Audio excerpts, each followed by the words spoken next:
Hello and welcome to another interesting episode of the Reflection series, where we share stories that recharge and rejuvenate us. And today we have a very wonderful guest, all the way from the USA. We have Sister Kanupriya with us. Hearty welcome, Kanupriya. Kanupriya has an MBA, trained in the field of finance and management, and works as an innovation evangelist. Kanupriya is currently a student and teacher at the Peace Village Learning and Retreat Center of the Brahma Kumaris in New York.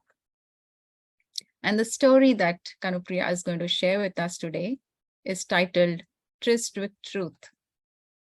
And it's a story about an encounter with truth in the midst of challenges and pain that changed the direction of Kanupriya's life, which she says led her to embark on a spiritual journey and discover a life full of true happiness. So sounds very interesting.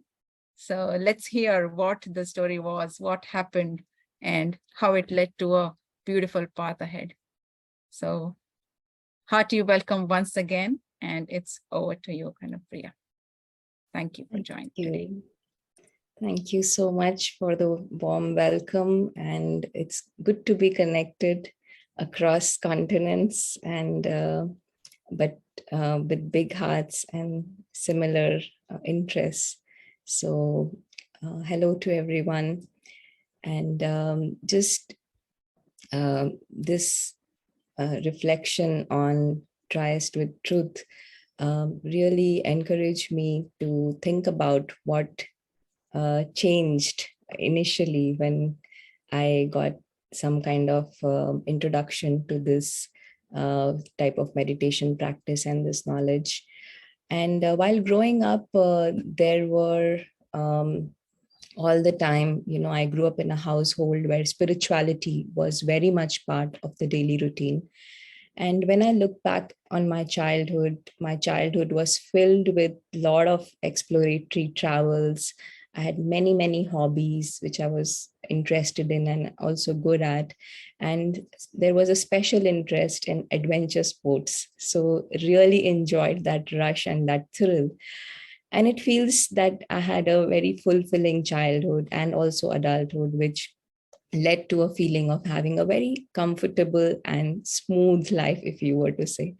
Then there was a time in my life, maybe about a decade back or so, where in spite of having everything, which meant a good job, good money, loving family and relationships, there was some experience of pain internally or sorrow internally, sort of, you can say, like emotional pain, and feeling of emptiness also within. This actually then resulted in an anxious mind that was overthinking all the time because I didn't know what to stop, what to think, things like that. And this, in fact, led to many, many sleepless nights for a few years. And because I was already having that spiritual background or grounding, I began to look for answers in books and was spending more time with more learned people, monks and gurus, and trying different meditation techniques even, until I really reached a stage where the pain became so unbearable that one day I went outside my room in the balcony, and I literally banged my head, calling out for God that if you are there, then why don't you come and help me? And very soon, as if that call was answered and help came in the form of a TV program. So I started watching a program on TV where a lady in white sari talked about how do you start to look inside in your inner world to discover that true happiness. So that talk really intrigued me and made me more curious to know something it seemed that she knew and I didn't know. So As per the program suggestion, I went to a center, Brahma Kumaris center close to where I lived. And the moment I landed at the center, I was greeted very warmly by the center in charge, and she spoke with me briefly. And she suggested that we meditate together in another smaller room. So that experience was something that, that meditation experience was something that I had never, ever had before. It was so powerful that it seemed I'm experiencing some other world, right? It was so peaceful, that experience, as opposed to if I were to compare the peacelessness and the sleeplessness that I was experiencing in my worldly life.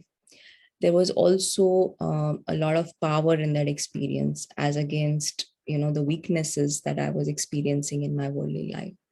And I also experienced a state of silent bliss and joy, very different from the sorrow that I was experiencing in my life. So it felt, even after I came out of the meditation experience, it felt almost unbelievable what I had experienced. And I thought to myself, am I imagining something here?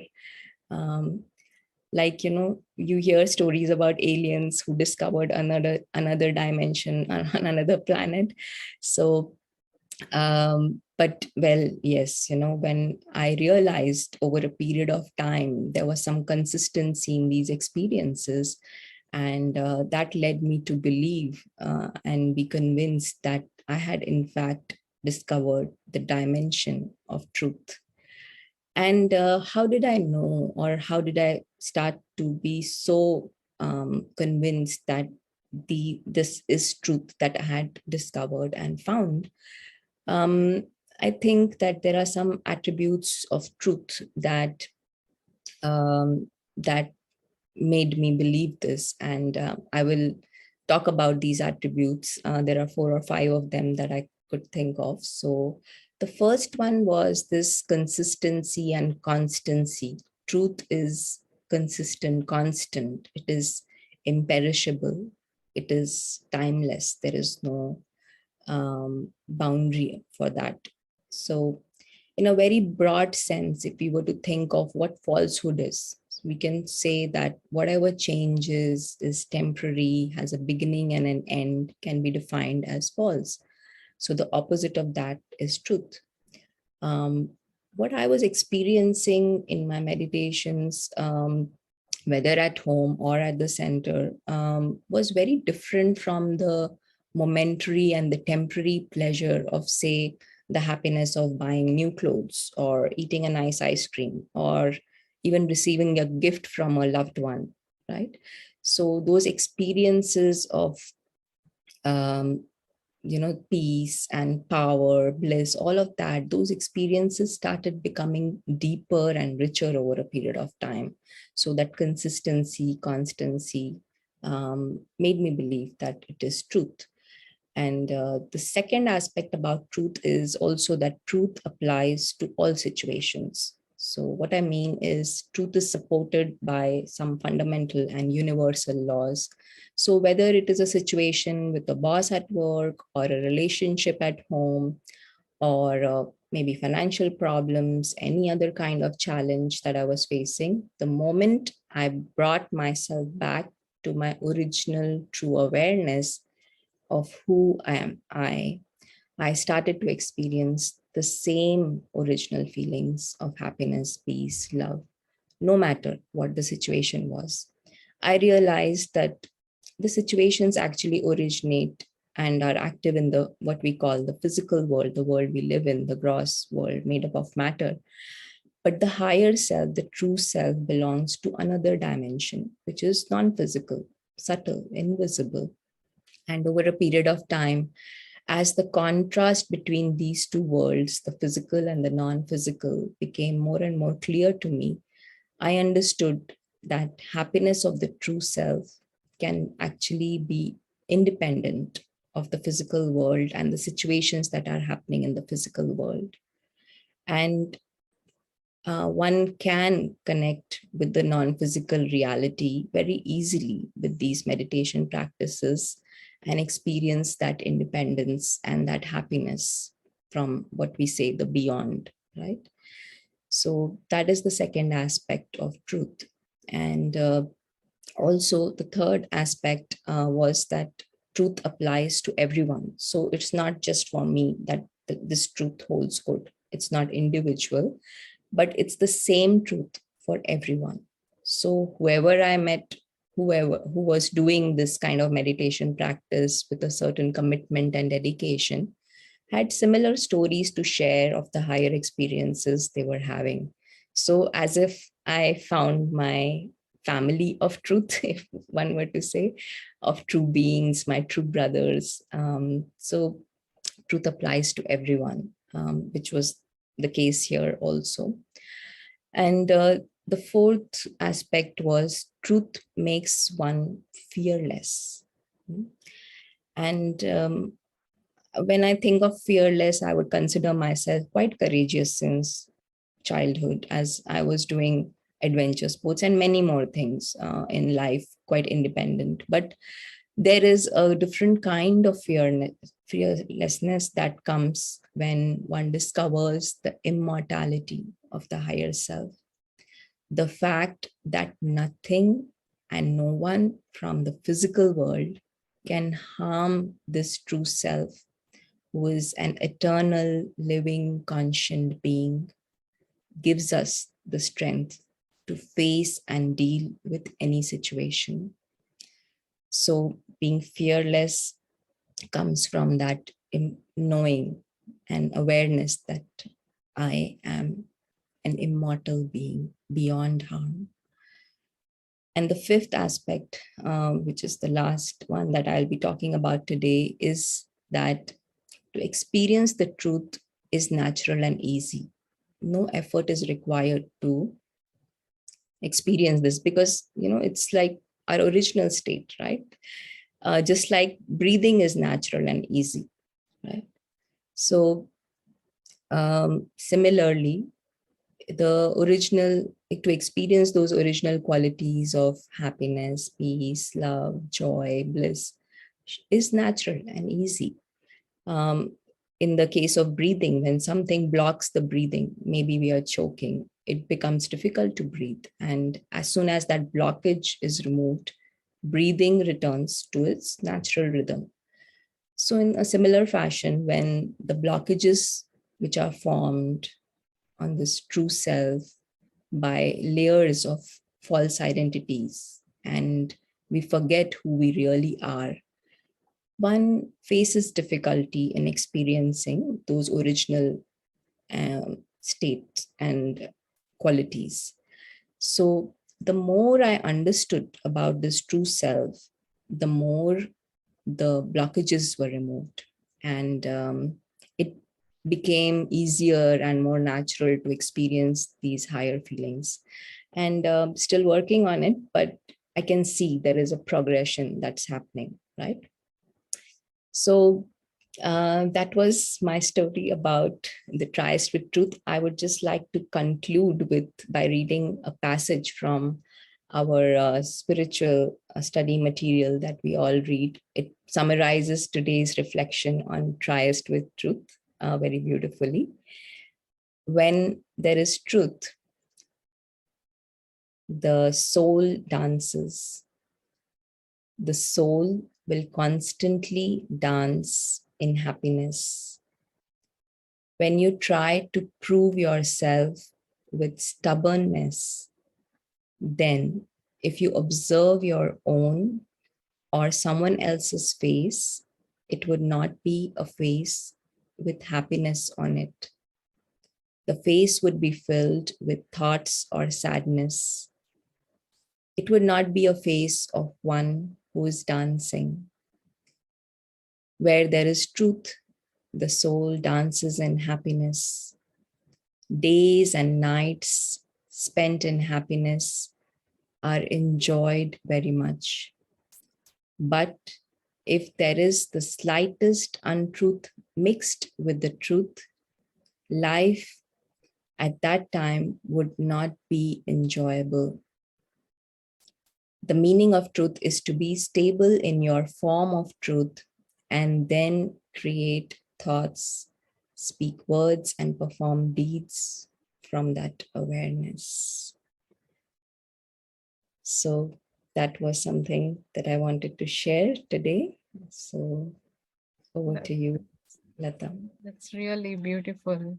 Thank you for sharing that, and the way you have kind of described how can we know that this is the truth. That's really something foolproof, if I can say.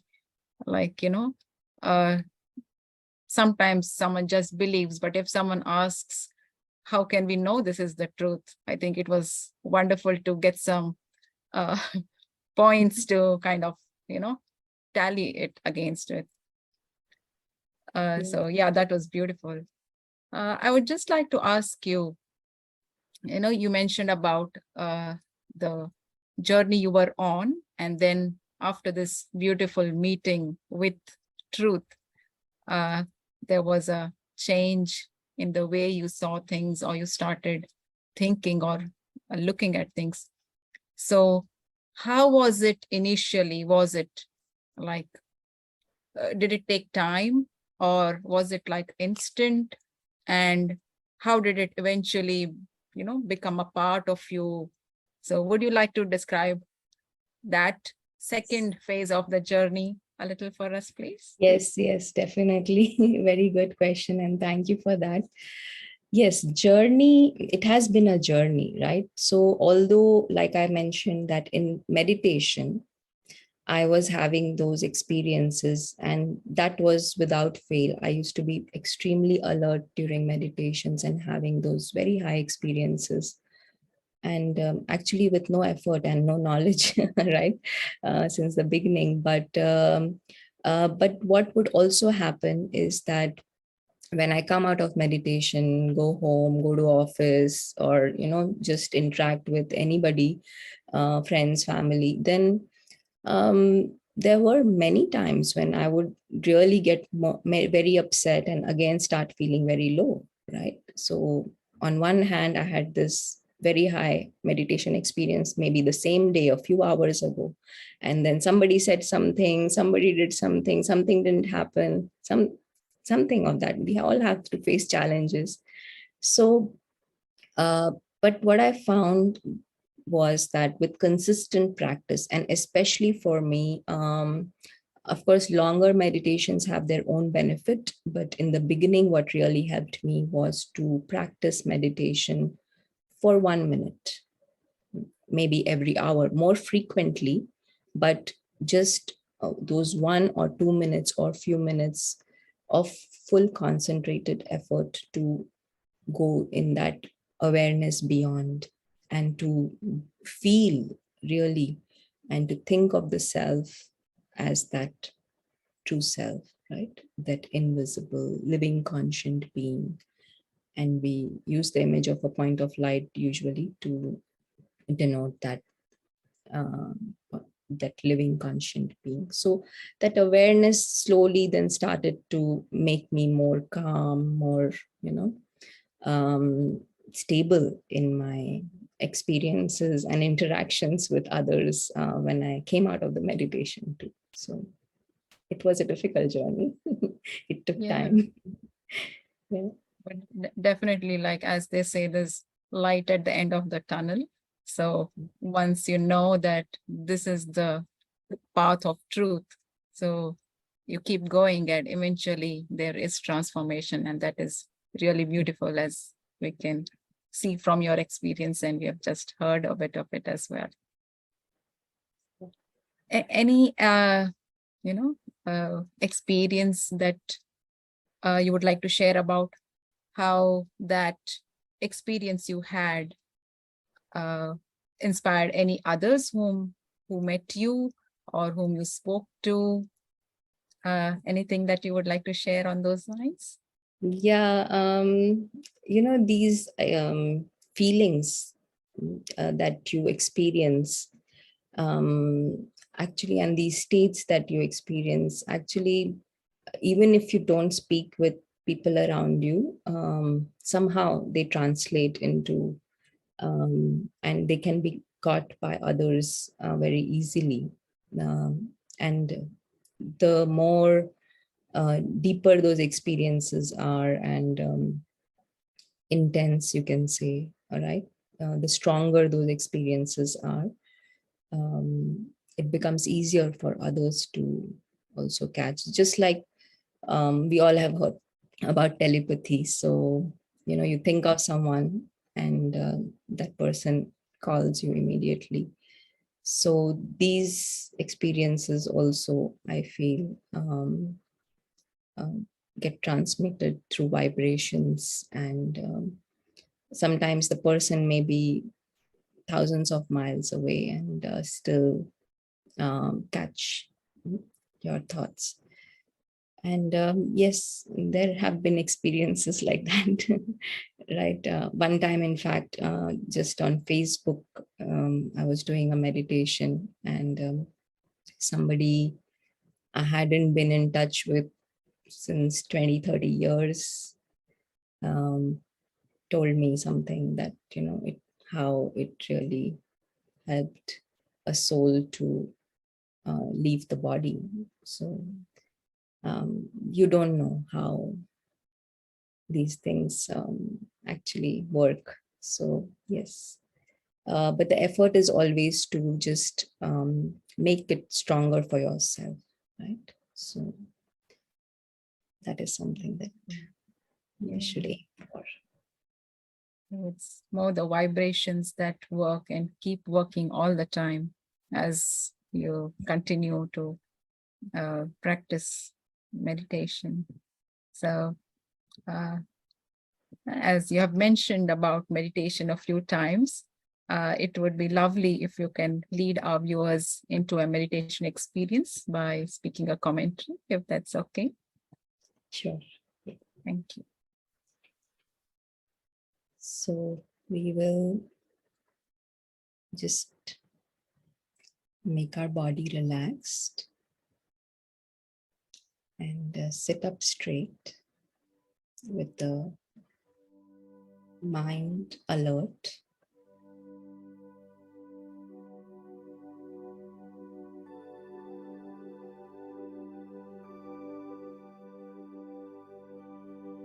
Just come to normal breathing.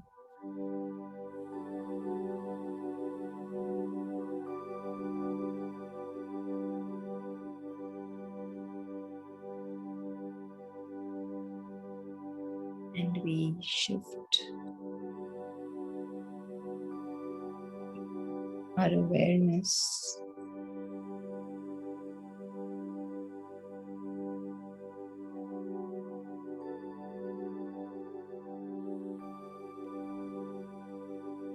in the mind.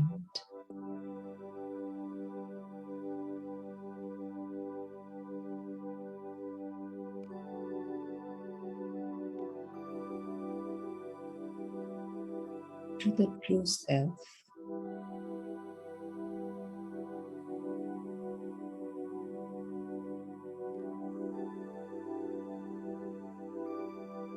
We can use the image of a tiny point of light.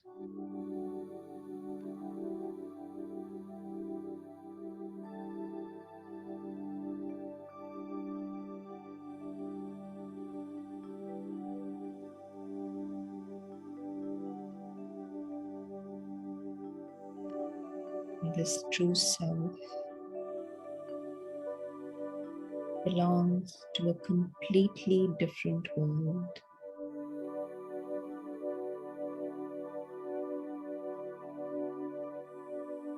World that is beyond this world of change and sound.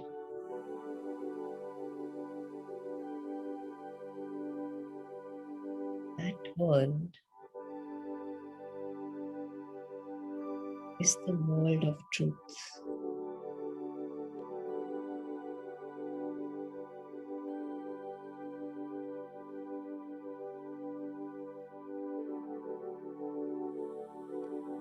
where everyone exists in their true original state, point of light.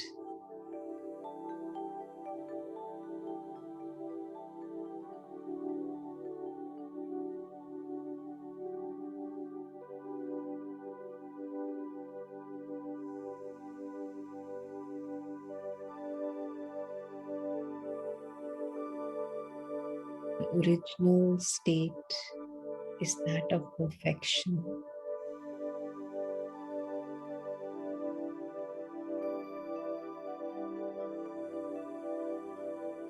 fullness,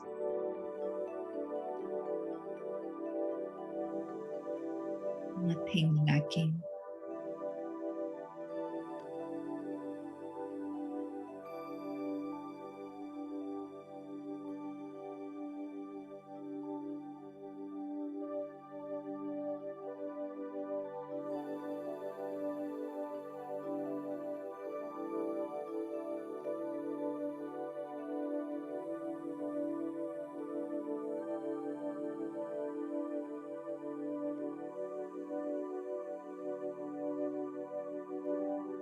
So we move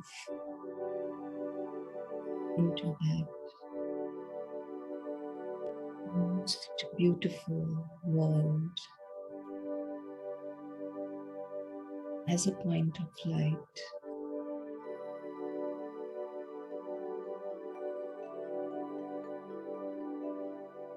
And experience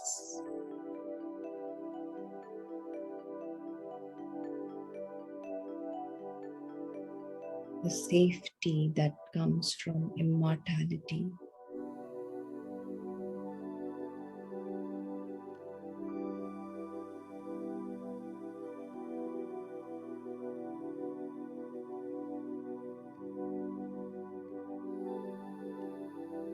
It is easy to be peaceful as a point of light.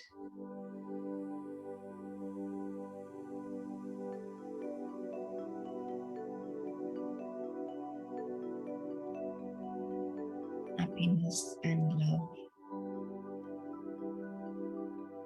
are natural for this point.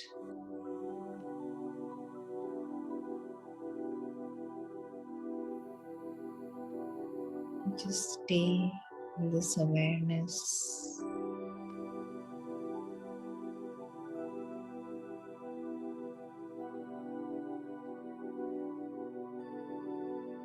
and travel back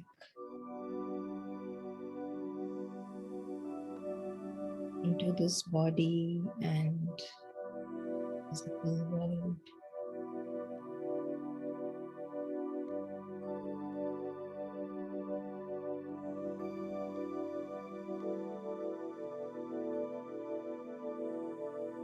And aim to share that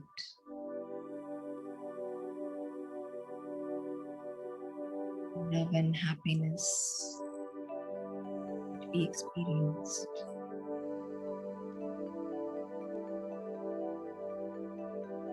Having been touched by truth.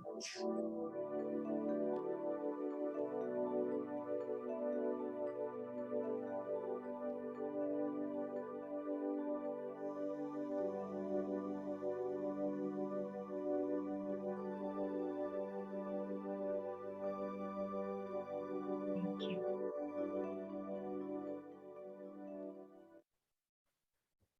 Thank you very, very much, Kanupriya. That was beautiful. I'm sure our viewers have now got a little spark and experience of truth and will have been inspired to go into that experience many, many more times. So thank you for sharing the beautiful story with us and inspiring all of us. Thank you. Thank you to all our viewers for joining in today as well. And if you would like to know more about us, please do visit our website, www.brahmakumaris.org.au. All the details of The meditation center addresses and programs are available in there. So thank you once again for joining, and we'll be back with you with another interesting story. Till then, take care. Om Shanti.